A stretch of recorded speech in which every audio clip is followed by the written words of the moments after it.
बिस्मिल्लाहिर्रहमानिर्रहीम, अस्सलाम वालेकुम। आप सब कैसे हैं? उम्मीद है अल्लाह के फजल व करम से आप सब ठीक होंगे। मेरा जो चैनल है बेसिक स्टैटिस्टिक्स, काइंडली आप सब इसको सब्सक्राइब करें और मेरे आने वाली हर वीडियोस को लाइक करें और उस पर कमेंट करें। जो आपको चीज़ समझ नहीं आती, इंशाल्लाह मैं पूरी कोशिश करूँगी कि आपको उस पर गाइड कर सकूँ। तो कल जो हमने स्टार्ट किया था, चैप्टर नंबर 1 स्टार्ट किया था, ठीक है। तो उसका पार्ट 1 मैंने उसका व्लॉग अपलोड कर लिया था। तो आज उसी चैप्टर नंबर 1 का हम पार्ट 2 देखेंगे। पार्ट 2 में कौन से हम जो टॉपिक्स पढ़ेंगे उनको आज हम देखेंगे। तो सबसे पहले आज जो हमने स्टार्ट करना है वो है टाइप्स ऑफ वेरिएबल। तो टाइप्स ऑफ वेरिएबल में आपके पास वेरिएबल की 2 टाइप्स होती हैं, क्वांटिटेटिव वेरिएबल और क्वालिटेटिव वेरिएबल। तो सबसे पहले हम देख लेते हैं क्वांटिटेटिव वेरिएबल को। तो a variable is called quantitative variable when A characteristics can be express numerically it can be variable. Quantitative variable में जो आपका डाटा होता है उसको आप जो आपका डाटा होता है वो न्यूमेरिकली डाटा होता है, ठीक है, और उसको आप मेजर कर सकते हैं, ठीक है। तो जैसे इसकी एग्जांपल ले लें, एज, वेट, इनकम और नंबर, ठीक है। जिस तरह आपका एज हो गया, वेट हो गया, इनकम हो गया, नंबर हो गया। अगर आप ये देखें सारा ये जो इनमें डाटा होता है न्यूमेरिकली डाटा है, ठीक है, और इसको आप मेजर भी कर सकते हैं, ठीक है। इस टाइप का जो आपका डाटा होगा उसको आप उसको हम क्वांटिटेटिव वेरिएबल कहेंगे, ठीक है, क्वांटिटेटिव वेरिएबल। अब हम देख लेते हैं कंटिन्यूस वेरिएबल। तो क्वांटिटेटिव वेरिएबल के आगे आपके पास मुख्तलिफ वेरिएबल की टाइप्स आ जाती हैं।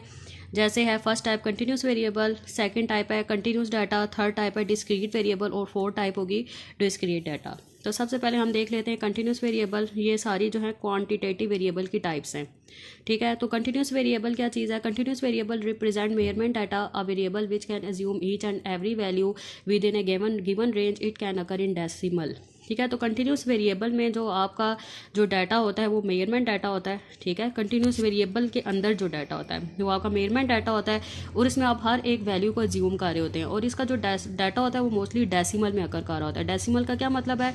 जो आपके पास पॉइंट के बाद जिसमें डिजिट्स आ रहे हो, ठीक है, उस तरह के डाटा को आप डेसिमल डाटा कहते हैं, ठीक है। अगर हम इसकी एग्जांपल ले रहे हैं तो इसकी एग्जांपल है age of a person, height and weight of students, the height of a plant and temperature at a place ETC. Continuous variable is infinite data. जिस तरह आप एज ले लें, हाइट और वेट ले लें, हाइट ऑफ प्लांट ले लें, टेम्परेचर ले लें, इस तरह के तमाम डाटा को आप कंटिन्यूस वेरिएबल का डाटा कहेंगे, ठीक है।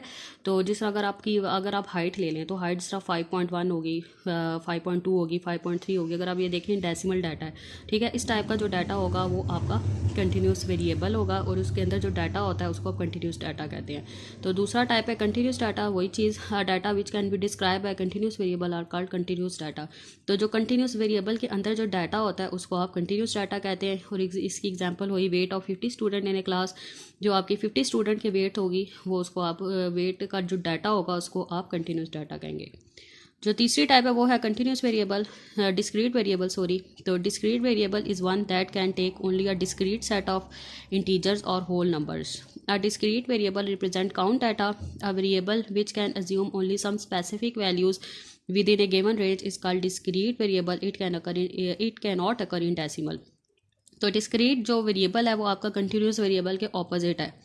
तो डिस्क्रीट वेरिएबल में जो आपका डाटा होगा उसमें आप कुछ स्पेसिफिक वैल्यूज़ को लेते हैं, ठीक है, और ये आपका मोस्टली इसमें काउंट डाटा होता है, ठीक है। और इसमें आपका जो डाटा होता है वो डेसिमल में अकर नहीं करता, ये इसमें आपके पास होल नंबर्स होते हैं, ठीक है। इस टाइप के डाटा को आप जो इसमें इस टाइप के डाटा वेरिएबल का जो डाटा होगा उसको हम डिस्क्रीट वेरिएबल कहते हैं। जिस तरह अगर हम इसकी एग्जांपल ले लें तो इसकी एग्जांपल है number of person in a family, the number of room in a house, the number of death in an accident, ठीक है। जिस तरह अगर आपके पास फैमिली मेम्बर्स कितने हो गए, 4 फैमिली मेम्बर्स हो गए, एक हाउस में आपके कितने रूम, 5 रूम्स हो गए, ठीक है। एक्सीडेंट में आपकी कितनी डेथ हुई है लोगों की तो वो 30 होगी, ठीक है। अगर आप ये देखें सारे होल नंबर्स हैं और ये कुछ सब स्पेसिफिक वैल्यूज़ हैं, ठीक है। इस टाइप का जो आपका डाटा होगा उसके वेरिएबल्स को हम डिस्क्रीट वेरिएबल कहेंगे।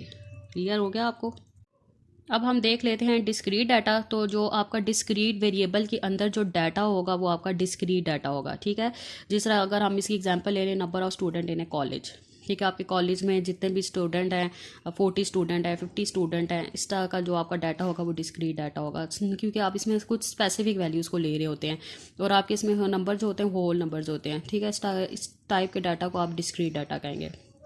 तो मोस्टली इसमें आपका पेपर में आपका डिफरेंशिएट आ सकता है, जिस तरह आप बताएं कि कंटिन्यूस वेरिएबल क्या होगा और डिस्क्रीट वेरिएबल क्या होगा, इसका डिफरेंशिएट बताएं। इस तरह के जो है दोनों में डिफरेंशिएट आपका आ सकता है। अब जो वेरिएबल की दूसरी टाइप है वो है क्वालिटेटिव वेरिएबल। तो क्वालिटेटिव वेरिएबल क्या है? If the characteristics is non numerical is called qualitative variable. जो आपके पास नॉन न्यूमेरिकल डाटा होता है, ठीक है, वो आपका क्वालिटेटिव वेरिएबल होता है।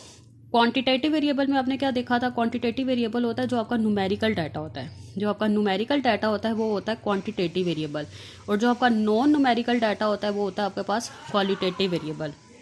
Qualitative characteristics is also called an attribute. ठीक है, क्वालिटेटिव वेरिएबल को आप एट्रीब्यूट भी कहते हैं। It can not be measured, इसमें इसको आप मेजर नहीं कर सकते। क्वांटिटेटिव वेरिएबल को तो आप मेजर कर सकते हैं और वो आपके पास न्यूमेरिकल डाटा होता है, ठीक है, लेकिन क्वालिटेटिव वेरिएबल उसकी ऑपोजिट है। ये आपका नॉन न्यूमेरिकल डाटा होता है और इसको आप मेजर नहीं कर सकते। जिस तरह अगर आप इसकी एग्जांपल ले लें, एजुकेशन हो गया। जैसे एजुकेशन में आप क्या ले सकते हैं इसमें data, FSC, BSc, MSc, ETC ऐसे ही लेंगे ना। आई कलर में आप क्या लेंगे? Brown, black, grey. Marital status में आप क्या लेंगे? ठीक है, सिंगल, डाइवोर्स्ड, ठीक है, इस तरह लेंगे। इंटेलिजेंस में आप क्या लेंगे? हाई, लो, मीडियम, ठीक है। इस तरह का जो आपके पास नॉन न्यूमेरिकल डाटा होगा वो आपका होगा क्वालिटेटिव वेरिएबल, और इसको क्वालिटेटिव वेरिएबल को आप एट्रीब्यूट भी कहते हैं। ठीक है, ये आपको क्लियर हो गया। अब हम देख लेते हैं डाटा एंड इट्स टाइप्स। तो डाटा क्या है? Statistical data are the basic raw material of statistics. Data may relate to an activity of our interest, a phenomenon और a problem situation under study. तो डाटा आपका raw data होता है और मुख्तलिफ स्टडी में या रिसर्चेज में आप इस डाटा को यूज़ कर रहे होते हैं। ठीक है, तो जैसे आप हाइट ले रहे हैं, हाइट ऑफ ए स्टूडेंट, जैसा 5.1, 5.2, 3.5, 5.4, 5.5, ठीक है। आप जो मुख्तलिफ स्टूडेंट की हाइट ले रहे होते हैं और फिर उस पर रिसर्च कर रहे होते हैं, तो इस तरह के टाइप को आप डाटा ही कहते हैं। ठीक है, तो data are classified in 2 categories. वही चीज़ दोबारा आ गई है कि डाटा को 2 कैटेगरीज में डिवाइड किया जाता है। एक होता है क्वांटिटेटिव डाटा और दूसरा होता है क्वालिटेटिव डाटा। तो ये आगे आप पीछे अभी पढ़ चुके हैं, मैं अभी आपको बता चुकी हूँ। तो क्वांटिटेटिव डाटा क्या होता है? वही जो आपका मेजर डाटा होता है जिसको आप मेजर कर सकें, ठीक है, और जो आपका न्यूमेरिकल डाटा होता है उसको आप क्वांटिटेटिव डाटा कहते हैं। ठीक है, जिसको आप मेजर कर सकें, और जो आपका न्यूमेरिकल डाटा हो वो आपके पास क्वांटिटेटिव डाटा होता है। तो जिसका इसकी एग्जांपल ले लें, हाइट, एज, ठीक है, वेट, ये सारी जो एग्जांपल होती हैं ये क्वांटिटेटिव डाटा की एग्जांपल्स हैं। तो आगे क्वांटिटेटिव डाटा को मुख्तलिफ 2 टाइप्स में आप डिवाइड करते हैं। एक होता है कंटिन्यूस डाटा और दूसरा होता है डिस्क्रीट डाटा। तो कंटिन्यूस वही जो आप में आगे आप ये पढ़ चुके हैं। जो आपका कंटिन्यूस वेरिएबल के अंदर जो डाटा होता है वो आपका कंटिन्यूस डाटा होता है। जैसे आप weight of 50 student in a class. और डिस्क्रीट डाटा क्या होगा? Data which can be describe by discrete variable are called discrete data. जो डिस्क्रीट वेरिएबल के अंदर जो डाटा होगा वो डिस्क्रीट डाटा होगा, जैसा number of student in A college. आगे पीछे मैं आपको डिटेल में सारा समझा चुकी हूँ। अब दूसरी जो डाटा की टाइप है वो है क्वालिटेटिव डाटा। तो वही क्वालिटेटिव डाटा क्या होगा? जो आपके पास नॉन न्यूमेरिकल डाटा होगा और जिसको आप मेजर नहीं कर सकते, इस टाइप के डाटा को आप क्या कहेंगे? Qualitative data. और क्वालिटेटिव डाटा को आप एट्रीब्यूट्स भी कहते हैं। ठीक है, तो जिस तरह आपकी इसकी एग्जांपल ले लें, eye colour, hair colour, emotions, ये सारा नॉन न्यूमेरिकल डाटा है।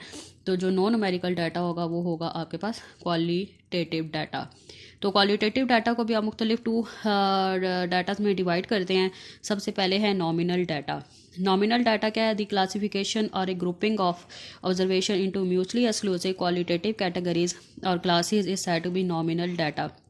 जब आप डाटा को मुख्तलिफ ग्रुप्स में या कैटेगरीज़ में जब आप डिवाइड कर देते हैं, एक डाटा को, अपने डाटा को मुख्तलिफ ग्रुप्स में या क्लासिफिकेशन में, कैटेगरीज़ में जब डिवाइड कर देते हैं, तो उस तरह के डाटा को आप नॉमिनल डाटा कहते हैं। जिस तरह अगर आप इसकी एग्जांपल ले लें, student are classified as male and female. ठीक है, तो आप स्टूडेंट के डाटा को डिवाइड कर दें मेल और फीमेल पे। ठीक है, सिमिलरली रेनफॉल में भी classified as heavy, moderate, light. जिस तरह आप रेनफॉल को डिवाइड कर दें हैवी, मॉडरेट और लाइट में। ठीक है, जिस तरह classification of student such as male, female, वही चीज़। Scale of worker such as skilled, semi skilled, unskilled. अगर आप स्किल्स चेक करें तो स्किल्स को मुख्तलिफ चीज़ों में डिवाइड कर दें, स्किल्ड में, सेमी स्किल्ड में और अनस्किल्ड में। Employees according to level of education such as matriculation, under graduates and post graduates. ठीक है, तो समझ आ गई। जैसे एम्प्लॉयज़ को आप मुख्तलिफ कैटेगरीज़ में उसके एजुकेशन के लिहाज डिवाइड कर देते हैं, मैट्रिकुलेशन में, अंडर ग्रेजुएट में और पोस्ट ग्रेजुएट्स में। तो आप नॉमिनल डाटा में अपने डाटा को मुख्तलिफ कैटेगरीज़ में या ग्रुप में डिवाइड कर देते हैं। इस टाइप के डाटा को आप नॉमिनल डाटा कहते हैं। और क्वालिटेटिव डाटा की जो दूसरी टाइप है वो है रैंक डाटा। ठीक है, पहली टाइप क्या थी, नॉमिनल डाटा, और दूसरी टाइप है रैंक डाटा। तो रैंक डाटा क्या चीज़ है, it include the characteristics of nominal data and in addition has the property of ordering और ranking of measurement. It is also called ordinal data. Rank data को आप ordinal data भी कहते हैं, और इसमें जो आपका डाटा होता है उसको सबसे पहले आप नॉमिनल डाटा में कन्वर्ट करते हैं, फिर नॉमिनल डाटा में कन्वर्ट करने के बाद उसकी आप रैंकिंग करते हैं, ऑर्डरिंग करते हैं। ठीक है, कैटेगरीज़ में डिवाइड करने के बाद जब पहले आप कैटेगरीज़ में डिवाइड करेंगे वो नॉमिनल डाटा बन जाएगा, फिर उसके बाद आप उसकी ऑर्डरिंग करेंगे, रैंकिंग करेंगे। कैसे रैंकिंग करेंगे, जिसका performance of student is related as excellent, good, fair और पुअर। जिस पहले नंबर पे एक्सीलेंट, दूसरे पे गुड, तीसरे पे फेयर और चौथे पे पुअर आ गया। ठीक है, आपने क्या किया, डाटा को इसको ऑर्डर फॉर्म में आप ले आए हैं परफॉर्मेंस को। सबसे पहले में एक्सीलेंट आ गया, दूसरे पे गुड आ गया, तीसरे पे फेयर आ गया, चौथे पे पुअर आ गया। ठीक है, ज़रा नंबर 1 2 3 4, ठीक है, जिस पहले नंबर को आप ऑर्डर में लिख रहे हैं, are also use to indicate rank data. So rank data में आप जो डाटा को कैटेगरीज में कन्वर्ट करने के बाद उसको रैंक देते हैं या उसको ऑर्डर देते हैं, तो उस तरह के डाटा को आप रैंक डाटा कहते हैं। अब हम देख लेते हैं method for collection of data. तो डाटा को हम डाटा के जो रिसोर्सेज होते हैं उसको हम 2 पार्ट्स में डिवाइड कर देते हैं। सबसे पहले होता है प्राइमरी डाटा और दूसरा होता है सेकेंडरी डाटा। इसका क्या मतलब है, जब आप एक रिसर्च कर रहे होते हैं तो आप डाटा को किन 2 मेथड के थ्रू कलेक्ट करते हैं। एक होता है प्राइमरी डाटा और दूसरा होता है सेकेंडरी डाटा। ठीक है, डाटा सोर्सेज को हम 2 टाइप्स में कन्वर्ट करते हैं, एक होता है प्राइमरी डाटा, दूसरा होता है सेकेंडरी डाटा। तो सबसे पहले हम प्राइमरी डाटा देख लेते हैं। Data that have originally collected and have undergone any sort of statistical treatment are called primary data. Primary data do not already exist in any form. Primary data can be collected through direct personal investigation, through interviews. Primary data can also be collected through questionnaires, enumerators and local sources. तो primary data जो होता है वो आप इसको खुद collect करते हैं। ठीक है, ये आपके पास कोई बना बनाया डाटा नहीं होता, ये आप इसको खुद कलेक्ट करते हैं। ठीक है, ये इसको आप क्वेश्चनियर्स के थ्रू कलेक्ट कर सकते हैं, इंटरव्यूज़ के थ्रू कलेक्ट कर सकते हैं। ठीक है, अपनी रिसर्चेस के थ्रू आप इसको कलेक्ट करते हैं, फिर आप उस पर जो है कलेक्ट करने के बाद आप उस पर अपनी स्टडी करते हैं और उस पर रिसर्च करते हैं। सो प्राइमरी डाटा जो होता है वो ऑलरेडी एग्जिस्ट नहीं करता, इसको डाटा को आपको खुद कलेक्ट करना पड़ता है मुख्तलिफ क्वेश्चनियर्स के थ्रू या अपने इंटरव्यूज़ के थ्रू। ठीक है, आपको कलेक्ट करना पड़ता है। तो दूसरी जो टाइप है वो है secondary data. Secondary data already exist in some terms such as published. तो सेकेंडरी डाटा जो होता है वो ऑलरेडी एग्जिस्ट कर रहा होता है। ठीक है, सो जो सेकेंडरी डाटा होता है ये ऑलरेडी आपके पास एग्जिस्ट डाटा होता है, ये ऑलरेडी आपके पास बना बनाया डाटा होता है, या आपको मुख्तलिफ इंस्टीट्यूट से आपको या स्टैटिस्टिकल ब्यूरो से आपको ऑलरेडी ये डाटा मिल जाता है। प्राइमरी डाटा में तो आपको डाटा को खुद जनरेट करना पड़ता है बाय थ्रू क्वेश्चनियर्स या इंटरव्यूज़ के थ्रू आपको जो है जनरेट करना पड़ता है, खुद बनाना पड़ता है डाटा को। लेकिन सेकेंडरी डाटा में आपको बना बनाए डाटा मुख्तलिफ इंस्टीट्यूट से मिल जाता है। Secondary data already exist in some form such as published and unpublished. ठीक है, आपको मुख्तलिफ पब्लिश या अनपब्लिश्ड आपको इसमें डाटा मिल जाता है। ठीक है, secondary data can be collected through official institute such as publication of statistical divisions, ministry of finance, federal and professional bureau of statistics.